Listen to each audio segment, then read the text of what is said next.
बिस्मिल्लाहिर्रहमानिर्रहीम। अल्लाह ताला के फ़ज़ल करम और शुक्र के बाद आज की गुफ्तगू का आगाज़ करते हैं। मैं हूं काशिफ़ अहमद आपकी खिदमत में आम आदमी की बात के साथ हाज़िर। तहरीक इंसाफ के उन किरदारों के ऊपर कांटा लग गया जो 9 मई के वाक़े में शामिल थे। गेंद अब सुप्रीम कोर्ट के कोर्ट में है। क्या नज़रिया ज़रूरत ज़िंदा होगा या दफन हो जाएगा हमेशा के लिए?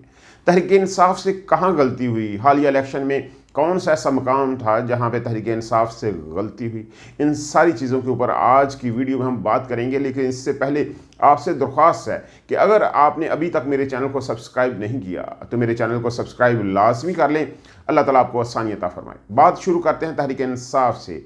9 मई का जो वाक़या हुआ उसमें जो लोग मुलव्वस थे उनके ऊपर कांटा लग चुका है, इसमें कोई शक नहीं है। तकरीबन 1,500 बंदे के कागजात नामजदगी मुस्तरद हुए। जो मामला पाकिस्तान में और ख़ासतौर पर पंजाब में हुए, क्योंकि ये वाक़या पंजाब में ही हुआ था, तो जो मामला पंजाब के अंदर हुए हैं उसको देखकर लगता है कि फ़ैसला साज़ों ने ये फ़ैसला कर लिया हुआ है कि 9 मई के वाक़े में जो जो बंदे शामिल हैं उनको अब किसी सूरत सियासत में नहीं आने देना। खा वो किसी भी मकाम के ऊपर हैं, किसी भी बुनियाद के ऊपर हैं, कोई भी हैं, जितने बड़े कद हैं उनके सियासत के हवाले से, लेकिन अब वो सियासत नहीं कर सकते। इसमें अब कोई शक नहीं रहा। जो मामलात हुए पहले मरहले में, जो मामलात हुए उसमें अब कोई शक नहीं है कि सारे किरदार अब सियासत से आउट हो चुके हैं।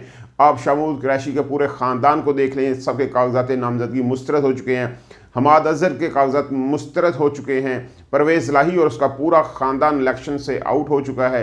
यास्मीन राशिद के कागजात मुस्तरद हो चुके हैं। इमरान खान के कागजात मुस्तरद हो चुके हैं। गर्ज तहरीक इंसाफ का हर वो बंदा जो 9 मई के वाक़े में शामिल था या उसका नाम था या किसी भी सूरत वो इस किरदार के हवाले से, इस मामले के हवाले से एक्टिव था, उसके कागजात नामजदगी मुस्तरद हो चुके हैं। तकरीबन 1,500 बंदे के कागजात नामजदगी मुस्तरद हो चुके हैं। इलेक्शन कमीशन की जो आज की फ़हरिस्त जारी हुई है उसमें तकरीबन यही है कि 14 से 15% लोगों के कागजात नामजदगी मुस्तरद हुए हैं। लेकिन ये हैरत की बात यह है कि वो सारे के सारे लोग जो हैं वो तहरीक इंसाफ से ही तल्लुक़ रखते हैं। KPK से बहुत सारे लोगों के कागजात मुस्तरद हुए।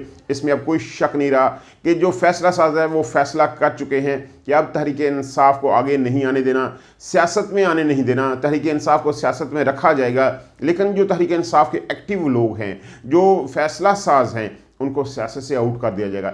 जितनी मर्जी ये कोशिश कर लें, उनको सियासत में अब जगह मिलने वाली नहीं है। अब मामला सारे का सारा एपलेट फोरम पर जाएगा। एपलेट फोरम से ये मामला होता हुआ हाई कोर्ट और फिर सुप्रीम कोर्ट की तरफ जाएगा। सुप्रीम कोर्ट में काजी फ़ाइज़ ईसा साहब आज अदालत लगाए बैठे हुए हैं और शुएब शाहीन साहब आज उनकी अदालत में पेश हुए और सारे मामले जो हैं वो उनके सामने रखे। तो काजी साहब ने कहा ठीक है, हम आपको सुन लेते हैं, वक्फे के बाद आप आ जाएं, हम आपको सुन लेते हैं। फैसला तो काजी साहब नहीं करना है, अब ये काजी साहब के ऊपर है कि वो फैसला नज़रिया ज़रूरत के तहत करते हैं और जो फैसला साज़ों ने फैसला किया हुआ है उसी के मुताबिक चलते हैं और तहरीक इंसाफ के इन मेन बंदों को इलेक्शन से आउट कर देते हैं या मेरिट के ऊपर डिसीजन करते हैं। देखें, आप मेरिट के ऊपर डिसीजन करेंगे तो आपको तहरीक इंसाफ को इन रखना पड़ेगा, इसमें कोई शक नहीं है। अब सुप्रीम कोर्ट ने यह फैसला करना है, काजी फ़ाइज़ ईसा साहब ने फैसला करना है कि आगे कैसे चलेगा, मामलात आगे कैसे चलेंगे, क्योंकि तहरीक इंसाफ जो है वो एक्टिव है, वकला बरादरी उनके साथ है। लेकिन जो कुछ वकला के साथ हो चुका है, इससे ये ज़ाहिर हो रहा है कि अब कंपनी ये फैसला कर चुकी है कि किसी को किसी सूरत जो है वो बर्दाश्त नहीं करेगी। जो लोग उसके मुखालिफ हैं उनको हटा दिया जाएगा, ज़ोर ज़बरदस्ती के साथ हटा दिया जाएगा। यानी मीडिया के ऊपर जितनी भी आपने कैंपेन देखी, जो भी फुटेज आपने देखी है, उससे ज़ाहिर होता है अब कंपनी किसी सूरत दबने वाली नहीं है। वो दबाने के लिए अपने आप को मुकम्मल तैयार कर चुकी है, इसलिए वो किसी से डरने वाली नहीं है, ऐसा लगता है। यहाँ पे तहरीक इंसाफ की तरफ से भी एक बहुत बड़ी खामी सामने आई। अब देखें, मामला जो भी हैं, मीडिया के ऊपर तो तहरीक इंसाफ को ब्लैकआउट कर दिया गया है, लेकिन जो ट्विटर के हवाले से टीम उनकी एक्टिव है।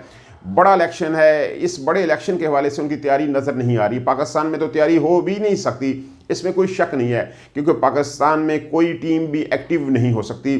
जो कंपनी है वो किसी को एक्टिव रहने नहीं देगी। लेकिन जो ओवरसीज़ पाकिस्तानी हैं वो भी खामोश हैं, वो ट्विटर के ऊपर एक्टिव हैं। पाकिस्तान से आने वाली वीडियोस को वो फॉरवर्ड करते हैं, स्प्रेड आउट करते हैं, ट्रेंड चलाते हैं। लेकिन इलेक्शन महम के हवाले से उन्होंने कोई प्लानिंग नहीं की। आप ओवरसीज़ पाकिस्तान में ही एक इलेक्शन मीडिया सेल बना सकते हैं, जहाँ इलेक्शन के हवाले से एक बहुत बड़ा इलेक्शन है और आने वाले पाकिस्तान के लिए एक बहुत बड़ा माइलस्टोन हो सकता है। अगर आप इसमें एक्टिव पार्ट अपना अदा कर रहे हों तो तो अगर आप ओवरसीज़ पाकिस्तानी हैं तो ओवरसीज़ पाकिस्तानी ही मिलकर एक इलेक्शन सेल बना सकते हैं, जहां डे टू डे जो है अपडेट्स लोगों को दी जाए, बताया जाए कि पाकिस्तान में इलेक्शन कैसे हो रहे हैं, पाकिस्तान में तहरीक इंसाफ के साथ क्या मामलात हो रहे हैं। ऑर्गेनाइज्ड वे के साथ जब आप लोग चलेंगे तो उसका रिजल्ट आएगा।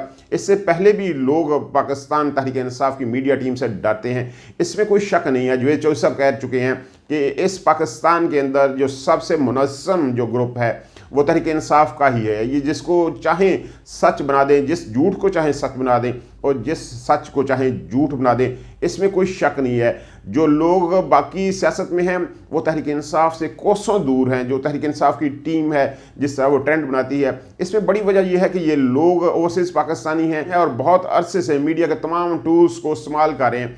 इनको मीडिया के टूल्स को इस्तेमाल करने का तरीका आता है। बाकी लोग जो हैं अभी बहुत पीछे हैं। Podcast, Twitter spaces, zoom meetings, ये सारे काम तहरीक इंसाफ के ओवरसीज़ पाकिस्तानी बहुत अच्छे तरीके से कर रहे हैं, इसलिए ये बाकी जमातों से बहुत आगे हैं। लेकिन इलेक्शन के हवाले से इनमें कोताही है। अभी तक ओवरसीज़ पाकिस्तानी इसके हवाले से एक्टिव नहीं हुए और कोई मीडिया सेल नहीं बना जिसके हवाले से पाकिस्तान में कोई अपडेट्स दी जाएं। इनको चाहिए कि ओवरसीज़ पाकिस्तानी मिलकर पाकिस्तान से बाहर एक अच्छा मीडिया सेल बनाएं ताकि लोगों को पाकिस्तान में होने वाले वाक़यात के बारे में आगाह किया जाए। अब जो मामलात हैं वो सारे के सारे अदलिया के सामने ही आएंगे, क्योंकि एपलेट फॉर्म से चीज़ें आगे जाएंगी।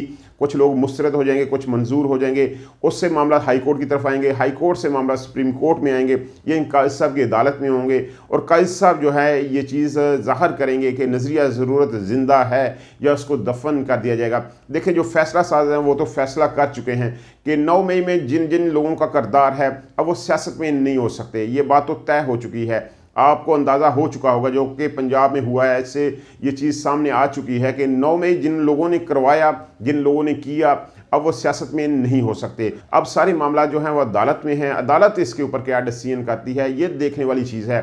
हम भी देखेंगे, आप भी देखेंगे। आने वाले पाकिस्तान में 8 फरवरी को जो इलेक्शन होने जा रहे हैं उसमें क्या चीज़ ज़ाहिर होती है। अल्लाह ताला आपको सानिया दे, सानिया तकसीम करने का हौसला दे।